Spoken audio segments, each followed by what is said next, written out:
Hi, I'm Robert Perry. I'm running for U.S. House of Representatives for District 2, Kentucky. Sorry.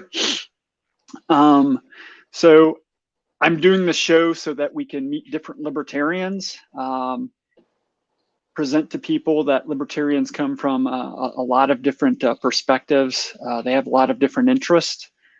So do help me get that out there by liking, commenting, and sharing. And tonight we are talking with Amanda Billings about cannabis. Hi, Yeah. Amanda. Hi. And if I slip, Amanda's already corrected me. She doesn't like for me to call it marijuana. Yeah. She likes for me to call it cannabis. Right, right. I think that marijuana is a racially driven term, and so I like the scientific term better, which is cannabis. Okay. And ironically enough, they have started to change that wording in different bills across the country, so it is excluding marijuana now. So it's progress. Yeah. Cool, cool. What makes you say it's I never thought of that as racially motivated, the word marijuana. Well, right, because so back in the late 1800s, early 1900s, it was cannabis was part of the pharmacopoeia of America. It was in a lot of different medicines, and it was prescribed by physicians, and it was used by a lot of different people.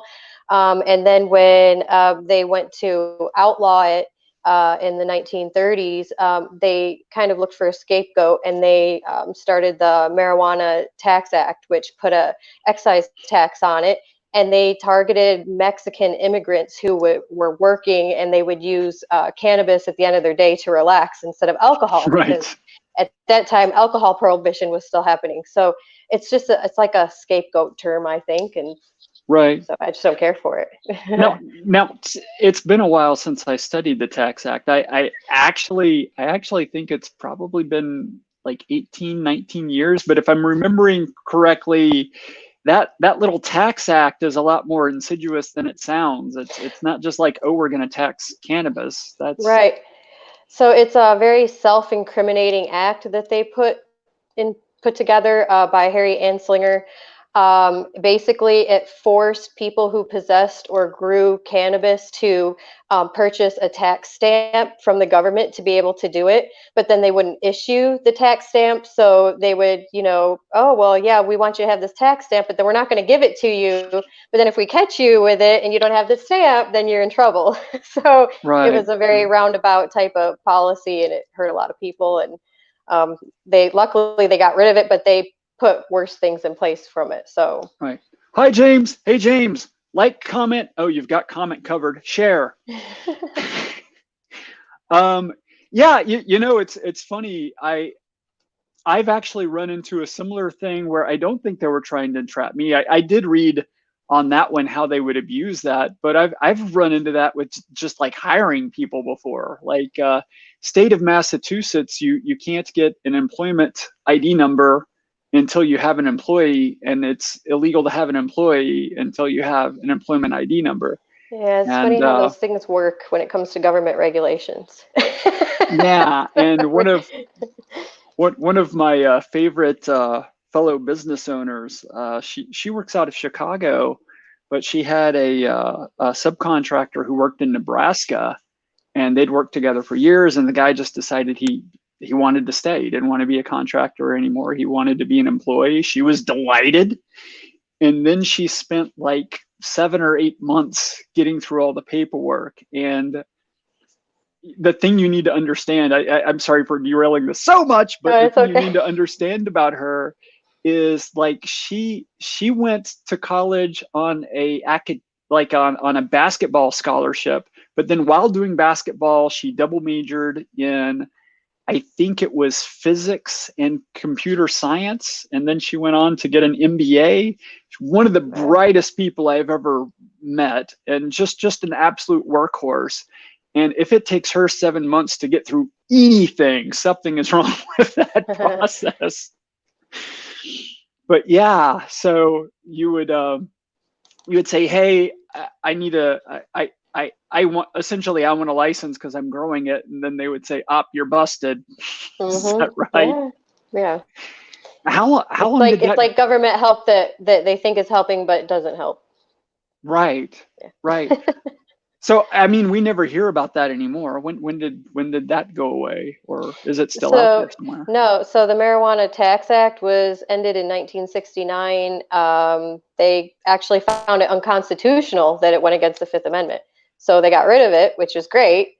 Yay! Leary versus the U.S. They got rid of it, but they replaced it with the Controlled Substances Act in 1970 under Nixon. So, and that was probably even worse. It ushered in a whole new era of crime laws and destruction and devastation and all of that. So, Right. Now that's the one I think people are more familiar with, but right.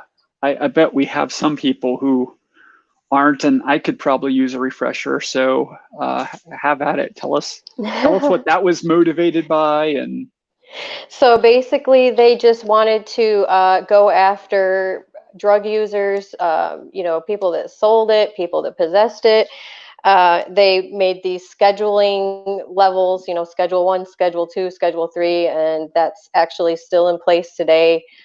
Cannabis is a Schedule 1 drug, which is basically saying that there's no medical necessity for it, and they have yet to change that, and that's just hideous because science has proven otherwise at this point that it is very medically necessary. right, So it just ushered in this whole era of like focusing on drug users and punishing them, and created a lot of the division that we're seeing today, even right now today. This whole situation that we're dealing with, it has stemmed from all of this, the drug war and crime laws for drug possession and all of that. So well, we need our favorite pharmacologist, Dr. Lauder, but I don't think he's around. Um, he might be listening in. Wave if you're out there. But my understanding is they would say there's no medical purpose for it, but then they also made it very, very difficult to check to see if there was a medical purpose. right. They didn't allow scientists to research it. They made that illegal. And so, like, okay, again, it's a roundabout situation, which seems to happen with a lot of things in government. Is that oh yeah, you got to have scientific proof that it works, but we're not going to allow you to legally research it to show that there's scientific proof that it works. And round we go. So it's like this huge catch-22 that just never ends. Right. Somebody actually pointed me to something similar. My incumbent, Brett Guthrie, had done. It's not quite the same, but he was. It was a bill related to misinformation about vaccinations. And the thing that really struck me about the bill, and I'm never a fan of misinformation. I like for good information, but when you're reading the bill, it's completely one-sided. It's it's cracking down on misinformation about the potential harm of vaccinations. It's like you're not allowed to say anything against what we think that's Right. not scientifically proven. Now we Hmm. can we can say things that are advocated for it that aren't scientifically proven. And oh, by the way, the idea of scientifically proving something starts with hypothesis. So I Right. hypothesize that you're wrong. Well, no, you're not allowed to say that because that's not scientifically proven. Wait, Right. And we're what? not, and you're not allowed to prove that your hypothesis is correct and goes against what we're saying. So, Right. We, we, yeah. we, we need Yeah. governments to be a little more open minded Right. if Right. they're going to put their Trans. thumb on the scales of science. And I just Yeah. advocate they don't put their thumb on the scales of No, science. just leave it alone and let it be transparent and let it be what it is. And it's that simple. I don't know why it's always got to be so complicated. Right. Right. We got a background noise there somewhere. I don't know what that Oh, was. no. Oh, I'm sorry. That's my dog traipsing around my house. have no control That's over the okay. animals in this house. People are used to that now because everyone's working from home, so they're Yeah. used to watching Bloomberg or CNN or anything, and pets or kids or whatever in the background. So Right. one of the reasons I was so looking forward to this is, I mean, in talking, I know you are like crazy passionate about this. Yeah. So my start with cannabis passion, I guess, just stems from back when I was an army wife. My then husband went on 2 deployments, and the second time he was deployed to Afghanistan, and it was a very rough deployment for his unit. They saw a lot of casualties, a lot of wounded, and it was just very difficult for them. So when they came back from that deployment, there was a lot of soldiers that had issues, and I was I saw this issue with this one soldier who had a lot of problems, and they prescribed him pharmaceutical drugs, and it didn't work for him. He ended up committing suicide, left behind a wife and a young child. And I'm going to get really emotional because it still affects me almost 9 years later. Um, Sure. but it's just, it wasn't just that the pharmaceuticals maybe weren't going to work for him or didn't work for him, but combining them with other substances was the wrong choice. And it just Right. made me realize, back at that time, cannabis reform was just kind of becoming the forefront. We were starting into the 2012 election year, and so it was a big thing in Colorado. California had always been focusing on it for quite a while. They're actually like one of the pioneering states for medical cannabis. So when I saw that happen, and then I saw a lot of veterans kind of crying out saying, hey, why can't we use a safer choice? Why are these pills being pushed on us all the time? And half the time they don't even work for us. If Right. anything, they're causing worse problems.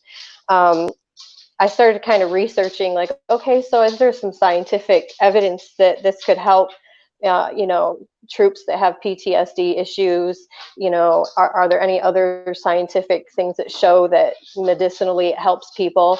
And I started coming across, Facebook pages of children who had cancer whose parents were advocating to use cannabis oil to treat them over, pharmaceutical drugs, over chemotherapy, over radiation.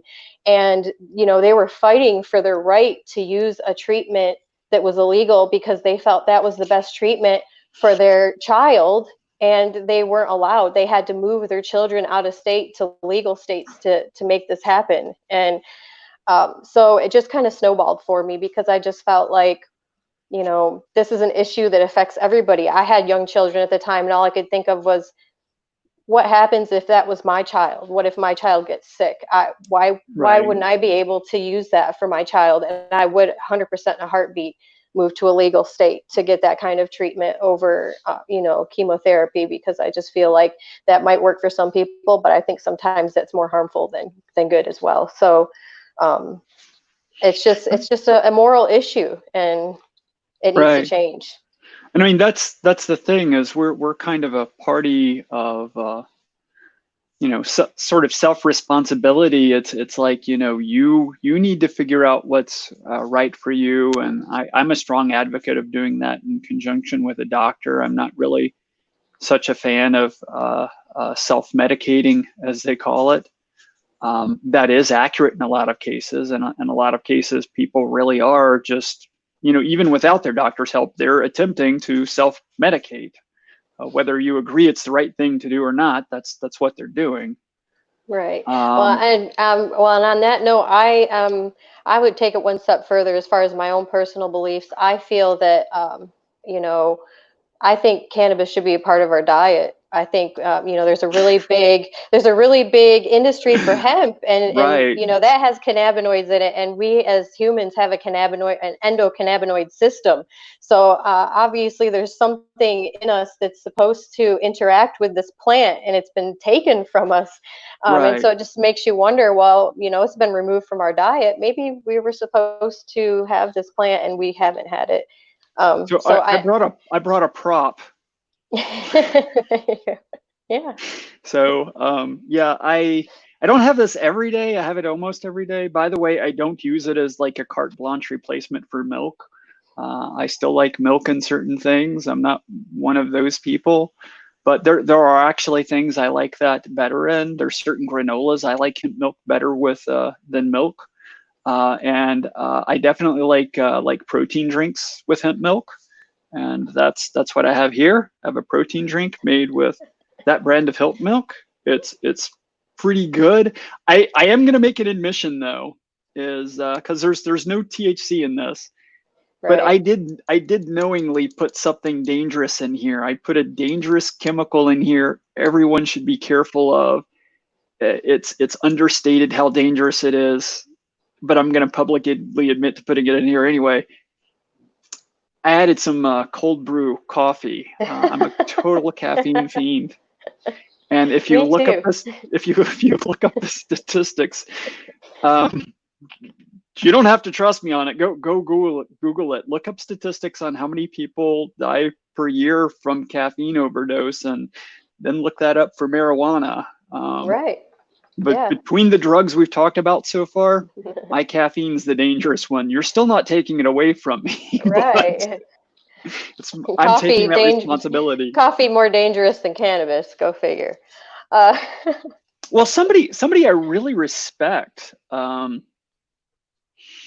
He's in the army, and like he's active in the army, and he's had to discharge some people for being on marijuana.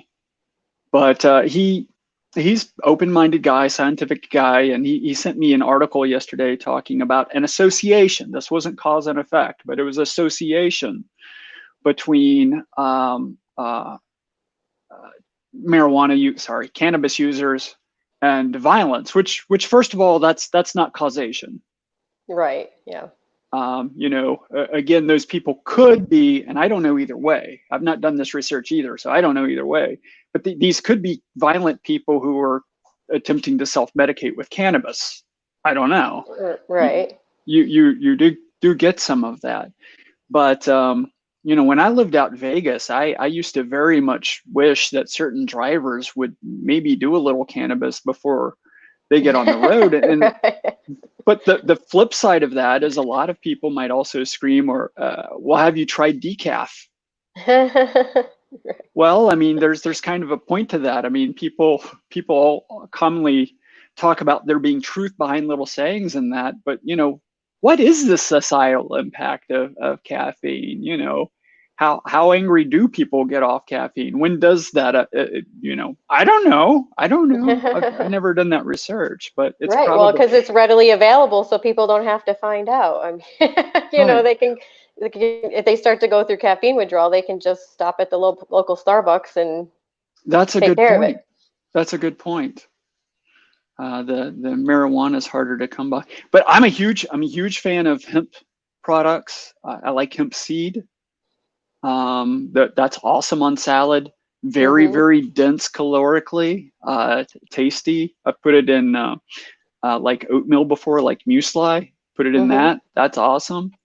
Of course, it's famous for ropes. It's also famous for paper. Right. Um, Good energy density compared to a lot of other plants. Hmm. So I'm actually a very big fan of the hemp building movement as far as hempcrete and things like that go for building sustainable housing and carbon negative housing. It's also very fireproof.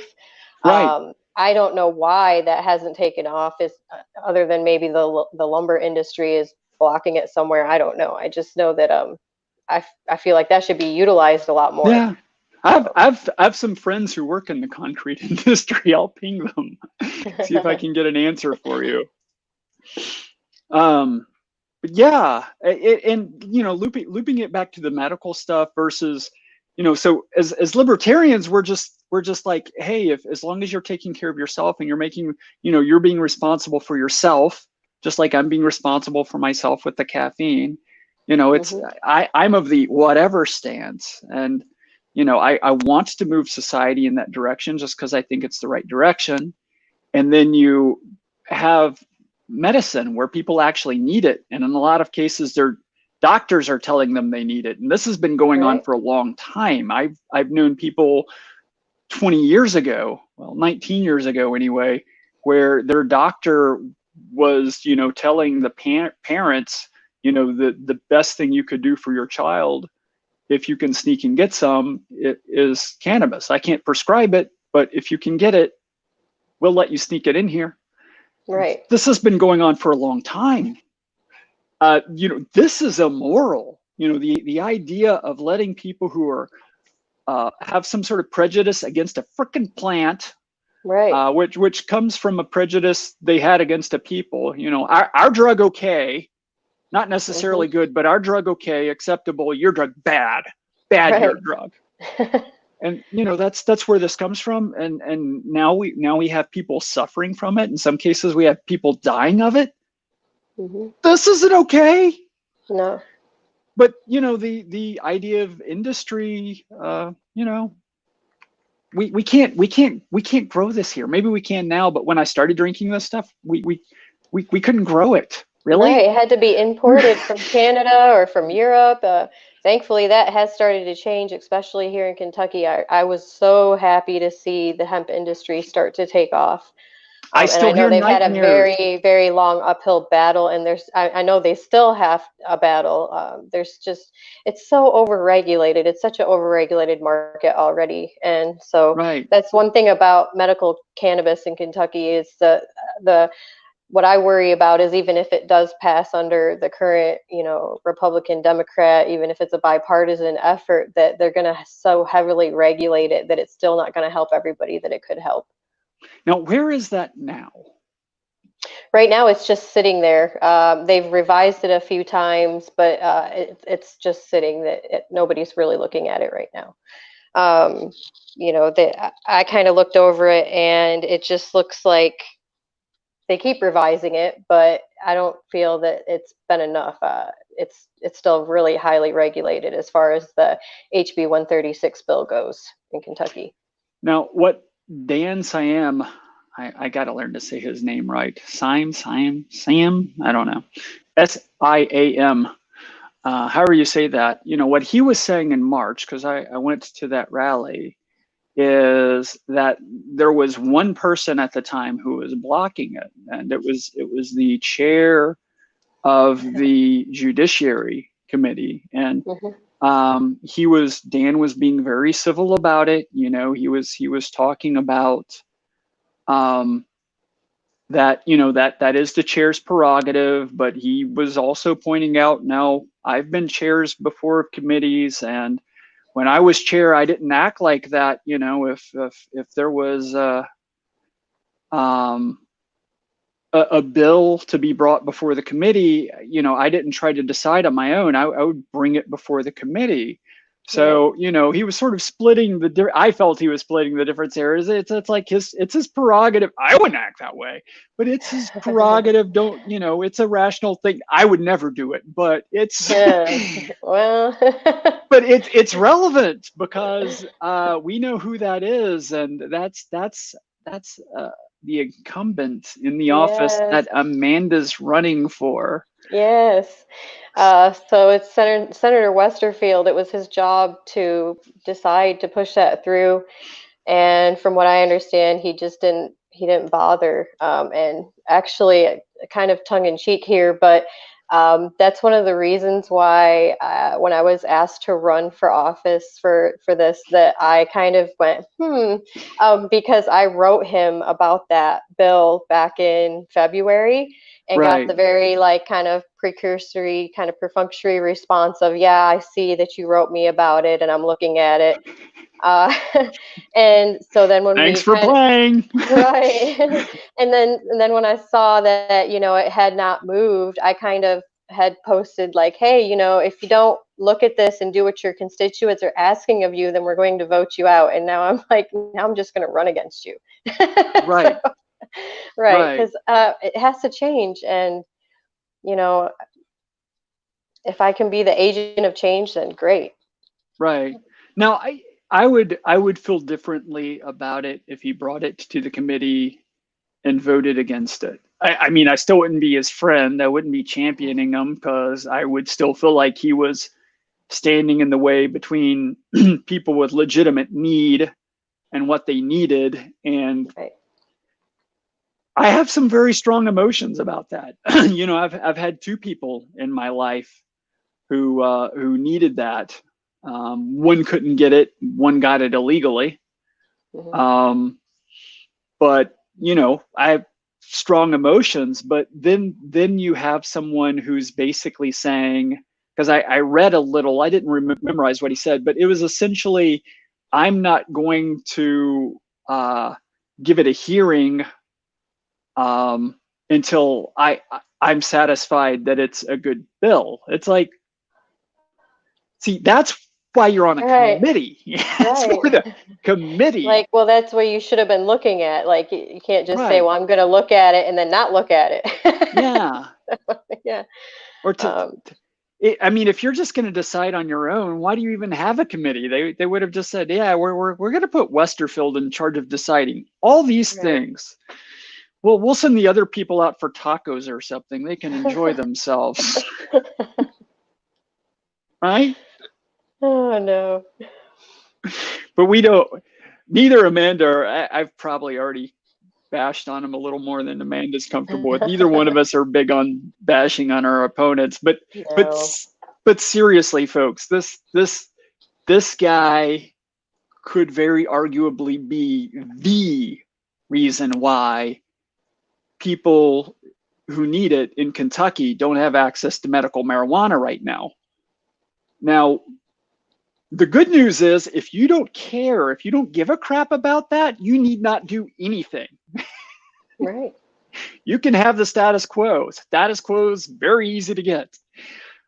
On the other hand, if you're not okay with that, I'm going to ask you to help Amanda out. You know, if you're in the area, remind us where you are again, Amanda. I should have done that at the top. I'm in Christian County, so very like western, southwestern Kentucky.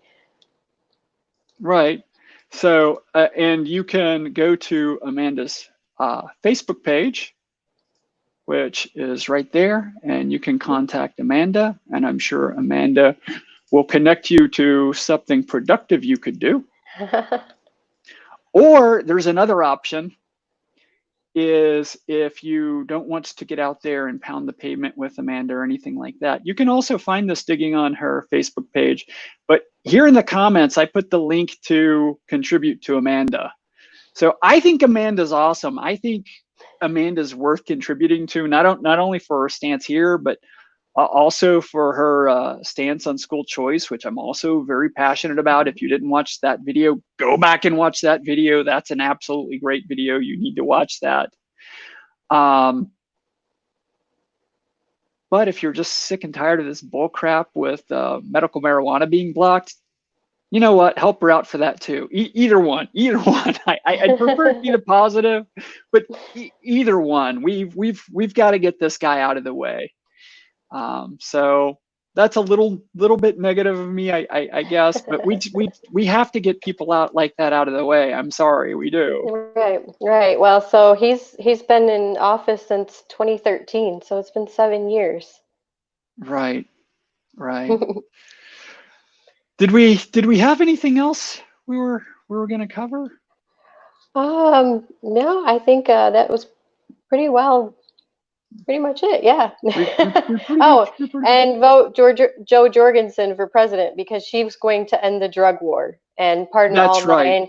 all non-violent offenders. That's the big hashtag right now is victimless crimes. So Right. that definitely would be a huge change and a huge benefit to cannabis as a whole as well. And reminder, politicians count votes they count votes their opponents get. So if you care about issues like this, do not stay home. Do not do nothing. Vote for Amanda. Vote for me if you're in D2. Vote for Brad Barron. Vote for Joe Jorgensen and Spike Cohen. And send the message that you care about people having the ability to take care of themselves. We're never going to be able to save people from themselves. And to Right. me, the idea of sabotaging people's ability to take care of themselves for the sake of trying to save people who you will never save from themselves. What are you doing? If you can't Right. save that person you care for, passing a law against what they're doing to destroy themselves, that's not going to do it either. I wish it would, Right. Yeah. but it won't. It won't. It's Maybe just one. destroying, it's just destroying lives, pulling families apart, destroying communities. It doesn't work. I think we should decriminalize all drugs, frankly, and be like the model like Portugal has put across, where they did that quite a few years ago, and they are all a health-based program now. You know, if you have an addiction issue, they look at it as a health issue and they treat it as such. They don't look at it as a criminal issue. Well, we need to end on a happy note. So tell us a little more about how that turned out. So it's working really well, actually. Their crime rate has gone down, and actually their addiction rates have gone down as well, because people are now not afraid to go get help. You Right. know, right now, if you have an addiction problem with something, and you go to get help or you call for help, people have to worry about, oh my gosh, am I going to go to jail instead? Um, Well, you am I might going to not be be forced into rehab? You know, it's not a self responsibility thing. It's a right. force issue, and they don't have that in Portugal anymore. From what I understand, it's been very successful. You might not be prepped for this question, but and how's their stats for law enforcement killing people with knees on necks? Oh, Did they cover that? I'm sure it's very minimal. I don't have a statistic on that, but I almost can guarantee that it's extremely minimal compared to our country. I mean, that's the thing, folks. The war on drugs, while we're trying to save people from themselves, we're creating a black Right. market. Hmm. We're creating an incentive for people to participate in the black market. That's the nature of a black market. They, Right. of course, want to protect themselves from other people in the black market, because you can't just report to law enforcement that a rival dealer is doing something. So you end up with guns. You need to protect yourself against law enforcement. So you end up with guns. And you end up Right. with law enforcement that's a little jumpy when they pull somebody over, because they don't Right. know what the person thinks they're Hmm. getting pulled over for. Right. So this entire war on drugs creates a vast escalation in policing. Hmm. It's the impetus for civil asset forfeiture. It plays a big role in no-knock warrants, no-knock raids. I mean, we are tearing ourselves apart over this. Yeah. So I am absolutely for ending the war on drugs. I understand that's hard for people to see. It's hard for people to buy into, for some people, for certain people. So that's why I talk about cannabis. Frankly, I talk about marijuana, but Amanda's teaching me. The reason I talk about cannabis is a lot is I think it's a common point more people can agree on now, and maybe we can have a little smaller black market. Maybe we can have a few fewer guns. We can have a little less violence. That would still be incrementally better. And along the way, maybe people will learn, hey, now we have two examples, because we had the prohibition on alcohol. Things got better Hmm. after we did that. Then Yep. we had this prohibition on marijuana. Things got better after we did away with that. I may have found a trend. There may be a pattern here. Right. Right. So, maybe we can't take it. I would like to take it in one leap because I have faith in that leap, but maybe we can't. So let's move everybody as far as we can. Right. Anything else, Amanda? No, thank you so much for having me tonight. I really appreciate it. So happy to be able to help this cause. Absolutely. People, go help Amanda so Amanda can better help this cause. That's your mission objective for the evening. Thank you so much, everyone, for joining us. Tomorrow, I'm going to have Jacob Clark, and we're going to be talking about his platform in general. Last time we heard about how he separated the law in church. Tomorrow is going to be on his platform, which isn't derived by the church, even though he himself is an avid churchgoer. So I hope to see you tomorrow.